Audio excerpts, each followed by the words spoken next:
dostlar, necəsiz? Bugün sizlerle beraber oynayacağıq Among Us.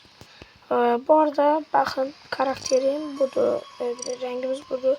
Şapkalar belədir. Bəzilərini almışam, bəzilərini isə almamışam. Mesela bunlar pulsuzdur.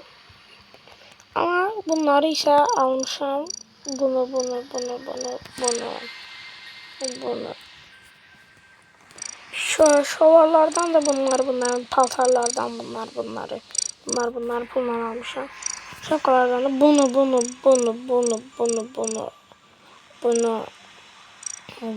almışam. Bunlardan da 2 tane heyvan var. İstediğiniz heyvan yazabilirsiniz ama ördək daha yaxşıdır. Buradan da 2 tane ördək var çünkü bilirsiniz indi Kosmos Cube aldığımızda orada ördeği almak için böyle ördeği animasyonlar falan var. Onlar falan almalısın. İlk önce bir 5 nəfərlik, 10 nəfərlik zad yoxdur. 10 nəfərlik var, 9 olmuş. Hadi şimdi sıra aldı. Ben bu arada Türk serverlerine gireceğiz. Hadi hemen bir sınavımızı bilelim. Bu arada başka istediğiniz oyunlar varsa görebilirsiniz.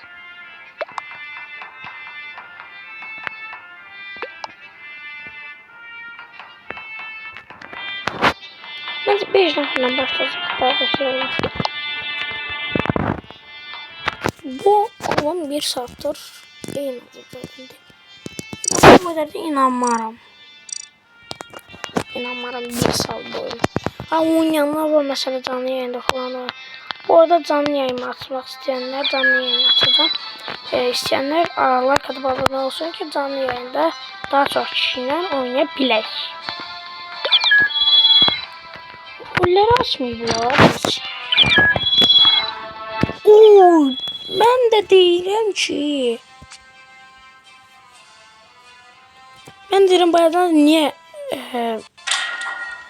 Crevmate. Ben derim bayadan da niye Crevmate olur. Rolleri açmıyorlar. Neyse. Rolsuz oynayarak bu da yaxşıdır. Normal Crevmate olacaq.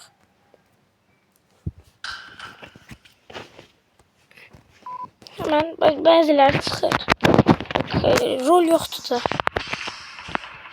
Yine ya oynamak istemiyorum zaten. Biraz oynamak halim var biraz. Bir maç oynayıp çıkacağım dostlar. Çünkü bir dakika kaldı tabii. İlk önce bu görevi. Hem şey hesap olan bu görevin aklında. Bu sefer normal. Işıkla açtılar. Ben el değmeden açtılar. Şunu elle yukarıda bir tane daha ok gözledi. Oradan kapı bağlandı. Ben şu görev. Yani ölmek istemiyorum. Birinizden ne biraz pis olarım.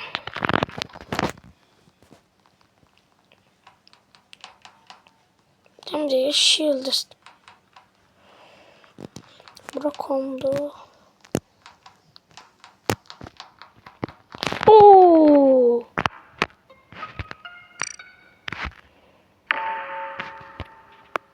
Haydi oranın adı neydi?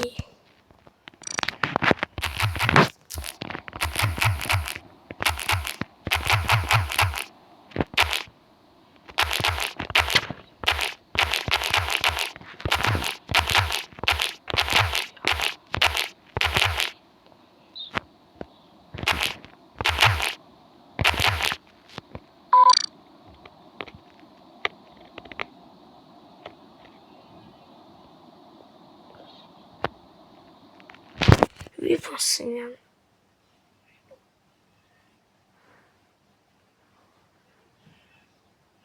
O yer yadımdan çıktı ya adam.